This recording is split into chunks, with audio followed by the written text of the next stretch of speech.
Hey guys, it's the Financial here, and I am back with another video. Welcome to my channel if you're new, or welcome back if you're a returning subscriber.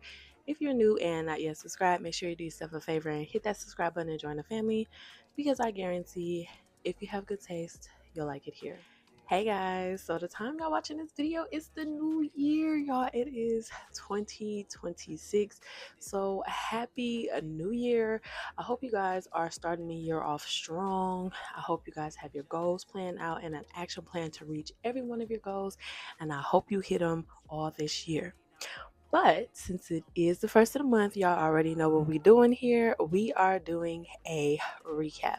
So not only in this video am I going to be recapping my month of December for you guys, I'm also going to be recapping my 2025 as a whole. So if you guys are interested in that, make sure you stay tuned. All right, y'all. So before we get into the video, I know you guys see that it is a different background. I'm not in front of my calendar or everything like I usually am for our monthly recaps because today I wanted to sit down, get cozy, and have this conversation with y'all in a kind of personal chit chat type of way. So that is why we are on the floor because, we're going to have a sit down chit chat and we're going to recap everything and go over some of our goals and our projections for 2026.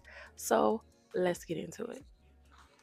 And as always, if you're new here, this is my monthly goal book for the year of 2025. Y'all, this is my last time using this book. I have another one. Ugh, I cannot wait. So I have this one. I have another one. It's green as well because that's my favorite color. And y'all gonna see that one in my January recap. But this is the goal book that I have for 2025. And if y'all catch me looking down, this is what I am going to be looking at. Okay, so let's go over the goals for December that I actually achieved. So for the month of December, I didn't have that many goals set because for the most part, the goals that I do have are more longer term goals. So I was just working on making sure that I stay in alignment with the longer term goals. But I did have a couple of goals that I wanted to achieve for this month, and they were smaller because with the holidays and everything else going on, I didn't want to stretch myself too thin, but I still wanted to get things done. The first goal that I achieved this month was putting myself out there when it came to content creation. And that's just more than me creating content here on YouTube. That also involved me getting involved in a content creator competition. Now, I didn't make it very far in the competition, but I did put myself out there and I learned a little bit. And I'm really glad that I did it because me doing that let me know that I can, in fact, continue to put myself out there as a content creator in other ways. And it could work out for me if I continue to do so. So I was very proud of myself for enrolling myself in a content creator position or competition and putting myself in an alignment with becoming a true content creator. My next goal, which is kind of like a personal goal, I wanted to do a Christmas sleepover for my girls, and I did that. It was really fun. We had a really good time, and that was really important to me because I told them last year when we had our sleepover with like the cousins and everything here at the house, I wanted to do one at a hotel so that they can get to the pool and we can have a good time that way. And the fact that I was able to do that, it gave me the opportunity to really connect and bond with my daughters more, and it gave us more memories for Christmases. And not only that, is me saying that to them, me keeping that word to them is really building or continuing to build the trust in them from me. And I love that. So that was a personal goal, but I'm really glad that I achieved it. The next thing that I was very happy that I completed was my shadow work. Now, I do shadow work every month, but for the last 3 months, I was working out of a 90-day shadow work journal that I developed myself, which was helping me to conquer self-sabotage, discipline, and consistency, as well as building self-love and self-awareness. And I'm happy to say that by the end of December, I completed all 90 days of the shadow work prompts, and I really feel good. I really have a stronger awareness within myself, but I'm also more confident in myself now because I understand myself a lot better and I understand what triggers me and when things are on when things are bothering me or things are unaligned with what I want to do. And I understand now how I can navigate those things. So me doing that shadow work was a huge accomplishment for me, because during the 90 days, things got emotional, things got a little scary, things sometimes got a little too real with doing some of these prompts, but me sticking to it and me showing dedication and love for myself helped me get through it. And now that those 90 days are over, I'm going to continue to do shadow work, but now I have a different understanding and a different and greater love for myself. So shadow work was definitely a huge accomplishment for the month of December. Now, another goal for the month of December was for me to get a huge leap on the year 2026, and that's by doing my Q1 planning. So I developed my goals for Q1, and I developed a routine that is broken down for me to be able to reach those goals. So for the first 3 months, I have the goals that I established the goals that I want to achieve, and then I came up with a game plan to break that down in those first 3 months, and for me to be able to achieve those goals by the end of Q1. Now, I did something similar to this when I first started 2025, but I didn't break it down into quarters. I pretty much just said everything that I wanted to do for the year. And me doing that really just told me that that's what I wanted to do, and I didn't really give myself a direct timeline. So that's why it was kind of hard for me to hit some of the goals. And then some of the goals that I did hit, and then other goals I hit towards the end. So now for 2026, I want to make sure I am giving myself intention with these goals. I'm breaking them down, giving myself a realistic timeline, and I'm making the action plan in order for me to get those goals. So I was very proud of myself for coming up with my Q1 planning, and that was something that I said at the end of November that I had to do. But I did low key push it off towards the middle, almost end of December, because the thought of doing that was kind of overwhelming to me. But then I had to take a step back and realize it's going to be more overwhelming to me to not have it figured out or not have a game plan, and then I'm scrambling all year. So I might as well just face this uncomfort for just a little bit, so that way I can prepare myself for the future. And I'm really glad that I did that. Now, overall, the month of December was a good month for me, but it was a slow month for me. For it to be the last month of the year, I wasn't scrambling around. I wasn't on that new year, new me energy. I really just wanted to focus on myself and focus on continuing the goals and the momentum that I had already set for myself. But I did experience a little bit of backsliding when it came to some of my habits that I was getting away from. I started doom scrolling again. I started to self sabotage in small ways. I started to entertain more negativity in my life. I became a little bit too willing to help other people. I started to sacrifice time and energy that I needed for myself for other people again. And I found myself doing that, and then I immediately started to get back on my consistency journey. Now, with me, I did learn that when it comes to me really taking care of myself, really showing up for myself, and really being that version of me that I see for myself, it has to be intentional, it has to be consistent, but it does not have to be perfect. And that's one of the lessons that I have learned from this month and the year of 2025 as a whole. Consistency over perfection helps you achieve your goals every time. So, yeah, overall, the year 2025 was a really great year for me. I achieved so much this year. It's ridiculous. I've done things that have been on my bucket list for years. I've done things that I never thought that I could do. I've done things that I've always wanted to do but were too afraid to do. I put myself out there when it came to networking, when it came to jobs, when it came to opportunity. I grew and improved as a woman and as a mother, which has been my top priority, being the best mom to my children that I could be. And I've also learned to love myself and respect myself enough to stay consistent, show up, and not allow anything to distract me. And I'm really, really proud of myself for that. So let's get into some of the wins that I had for 2025 as a whole that I just want to just recap, because some of these, y'all, I'm just like, really, I cannot believe your girl was out here handling business like that. All right, y'all, jump scare, but this is Editing Terry here. I realized that I went through my whole list of wins for 2025, and I did not mention that I started my own clothing line, Your Flyness. Y'all, how did I not remember to plug Your Flyness? I'm actually wearing my first mock-up of this particular shirt in that part of the video, and y'all, I cannot believe I did not mention this, but this was a huge win for me in 2025. The idea of Your Flyness was something that has just always been with me, and I was really proud of myself that I decided to have the courage to take it from an idea to actually making it real, and I look forward to watching it grow. Now, if you guys did not know, I own a clothing and apparel brand called Your Flyness, and it is all about being bold yet minimal, saying what needs to be said without saying too much at all. It's all about elevation, embodiment, and being unapologetically yourself. Pretty much an extension of everything that I have learned through my Living My Flyest life journey.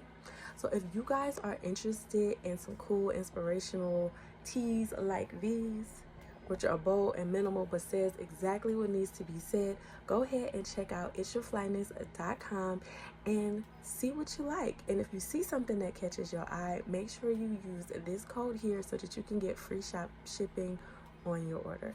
You guys, Your Flyness is my baby, and I am so proud of myself that I actually stepped outside of my comfort zone to start Your Flyness, because y'all, Your Flyness is not just a clothing and apparel brand, it is a whole movement, and in 2026 we coming for y'all. So go ahead, get back to the video. Some of the big wins that I had for 2025 were: one, I got my driver's license, y'all. I'm 32. I turned 32 this year. I got my driver's license for the first time at 31. That is insane to me. But I honestly felt like driving was something I just don't like to do. I can't do. And I never took the time to get a license because I was always used to somebody else driving me around, being the passenger princess, and not really having to rely on myself to take myself to and from. But then this year, with the whole transition of me coming back home and really being on my own, I got out of my own head, got out my own way, got my driver's license, and I'm so proud of myself for doing that. So yeah, I got my driver's license, y'all. Another thing that I was really proud of myself for is that I took a solo trip for my birthday. Now, I've done trips for my birthday in the past, but it's never been a solo trip. I've always had like my sister or friends or like my significant other at the time always come with me. And what I found with that is that I spent a lot of my birthday or a lot of that time, you know, people pleasing and trying to be adaptable to what everybody else wanted on my special day. And this year I was just like, no, I want to do what I want to do for myself, enjoy my time, and not worry about anybody or anything else but me. Love on me and spend time caring and catering to myself. And that's what I did. I had an amazing time.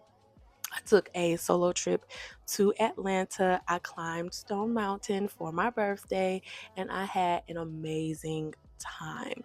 And for me, that was a lot. It showed me that I'm capable of handling myself on my own. It showed me that I'm capable of really just having fun and enjoying my own company. And me climbing that mountain showed me that I'm a lot stronger and resilient than I give myself credit for, because that was a really crazy climb. It was steep, it was dangerous, and I made it through. And when I got to the top, it was really freeing, and it just reminded me, like, once you do the work, once you get over the self-sabotaging thoughts and the limiting beliefs, and you do the work and you get through it, you're going to be the freest that you've ever been. And that was so symbolic for me at that moment, and even up to now, because that's what I live by now. As long as I'm willing to put in the work and do what I have to do, on the other end of that is freedom. On the other end of that is wholeness. On the other end of that is satisfaction, knowing that I showed up for myself. I didn't show up perfect. I didn't show up with everything all figured out, but I showed up, I learned, I adjusted, and I kept going. And yeah, I'm really proud of myself for that. With the solo trip, I also was really proud of myself for going on solo dates this year, because I was able to do a lot of things that I've always wanted to do, and I didn't have to worry about being accommodating to anybody else. I tried new restaurants, I tried new fitness studios, new fitness classes. I went to different places that I felt like would interest me and didn't worry about whether or not anybody else was interested. I knew that I wanted to do it, and I did it. And that really showed me the power that I have within myself. Like, I don't need anybody else around me, to validate my interests, to validate anything that I have going on. I can do it myself simply because I want to do it. And yeah, I really enjoyed spending time with myself, dating myself, courting myself, and showing myself a good time. Now, this year, I've been really proud of myself when it came to my consistency on YouTube as well. Y'all, I showed up and showed out this entire year of 2025.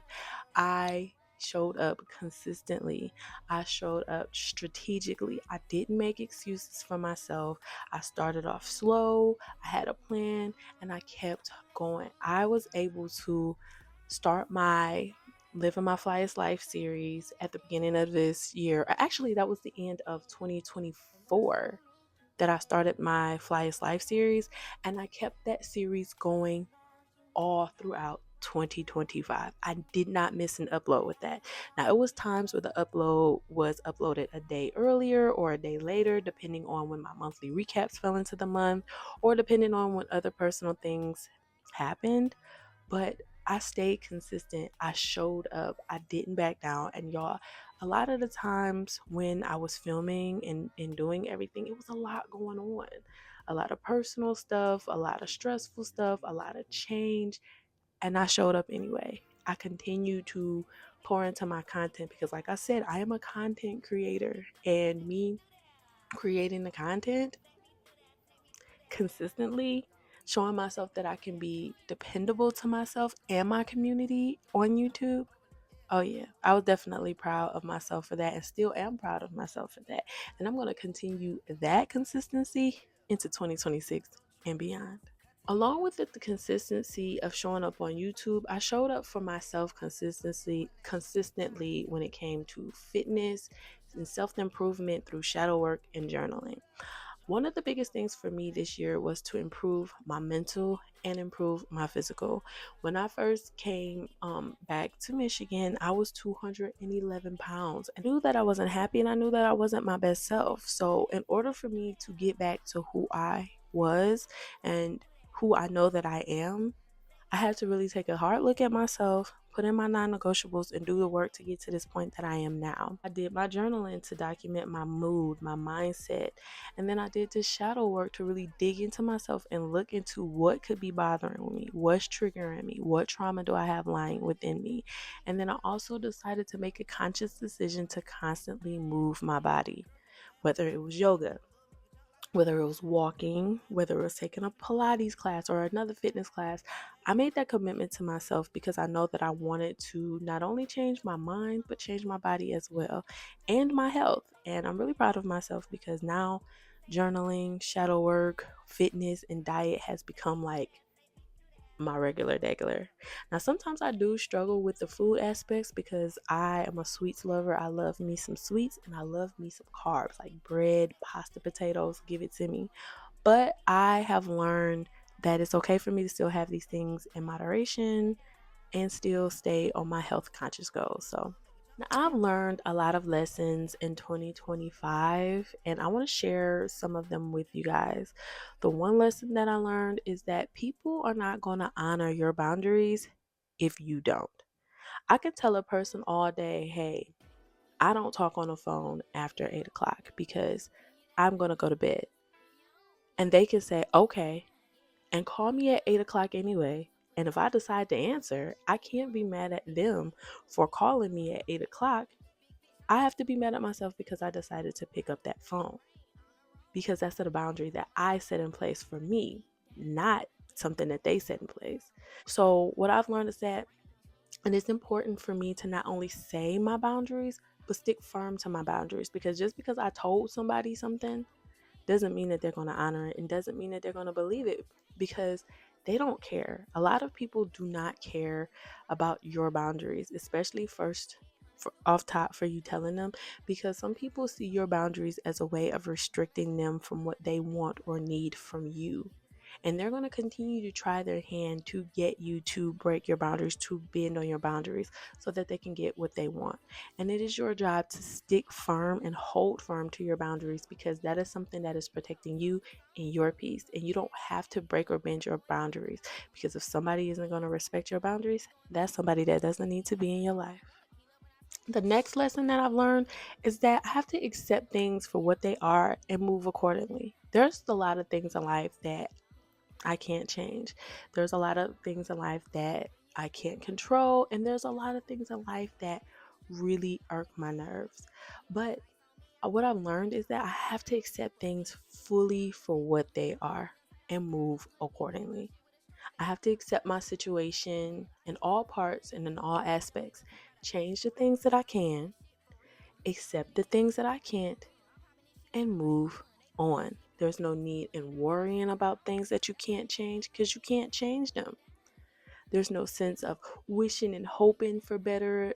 You have to be willing to fully accept everything for what it is, make the changes, and move accordingly. And that's just life. And I had to learn that lesson. And once I did learn that lesson, things became a lot easier for me. Life became a lot smoother for me, because I started to focus my attention on the things that I can change, that I can control, that I can change. And I started to focus more so on myself. And that has taken a lot of weight off my shoulders, a lot of stress off my brain, and has made me a lot happier. Another lesson that I had to learn this year, or that I've learned this year, is just because I can do it all don't mean that I should. That superwoman, I am every woman, I can do everything, I don't need nobody but me mentality, that was doing nothing but running me into the ground. That was doing nothing but leaving me stressed, overwhelmed, and frustrated. And I don't want to be like that. I want to exist within my feminine energy, my softness, and I want to live from a place of overflow, not a place of scarcity. So yes, I am going to be reaching for help if I need to help. Yes, I'm going to rest if I feel like I need to rest. Yes, I'm going to take time for myself if I need time for myself, because I don't have to do it all. Simply because I can doesn't mean that I have to, because I matter, my mental health matters, and I'm going to treat myself as such. The next lesson that I've learned is that I deserve a good life, and I shouldn't have to feel guilty for it. Sometimes I was feeling really guilty about wanting certain things that I wanted, about doing certain things that I was doing in order to advance my life, because there were other people around me whose life wasn't panning out the way that they wanted to. It was people in my life that felt like, oh, you think you're better than me. And the part of me felt guilty, because it's like, no, I don't think that I'm better than you at all. It's just that I know that I deserve better and I want better, so I'm gonna go after it. But it's like, now I don't even give anybody any explanations anymore as to why I do the things that I do, because I know why I'm doing it. I know my why, I know my reasoning, and that's enough. I don't have to feel bad for wanting the life that I know that I deserve. I don't have to feel bad for wanting what I want. I want a soft life of luxury for me and my daughters. I don't want to have to work super duper hard to get the things that I want. And I don't want to be stressed and worrying about things. So I'm putting myself into position now to have that soft life. I'm making the sacrifices. I'm doing the work so that I can have that soft life of luxury for me and my daughters, and not have to worry about anything else. And if other people around me don't get that, that's okay, because this is my life to live, and I have to understand it and be okay with it, and you don't. And that's just what it is. One of the last lessons that I've learned, or I have been learning this lesson, and I feel like it's the most important, is that showing up for myself doesn't have to be big. When I thought about showing up for myself, I thought about the most extreme. But showing up for myself is little actions that I take every day, like staying in alignment with my content creation by recording content and putting content out there. Stay in alignment with my fitness goals by choosing to drink water first thing in the morning as opposed to an energy drink or something like that. Staying in line with my motherhood goals is basically making sure that I'm there for my daughters. Showing up for myself means doing the things that align with my higher self and my goals. It doesn't have to be something big. It doesn't have to be something super duper big or a grand gesture. It's just the little things that matter, because those little things add up and which eventually lead you to the bigger, most extreme things. But if I just continue to show up in small ways every day, my confidence grows, and before I know it, that bigger goal has been achieved because I've constantly shown up for myself. So yeah, that is my 2025 and December recap. Let me know how the month of December went for you, as well as the whole year, and what are your plans moving forward for 2026. If you made it to this point in the video, you obviously have great taste, so you should just go ahead and subscribe to the channel. Don't forget to like the video on your way out, and I catch y'all in my next one. Happy New Year, y'all. Peace.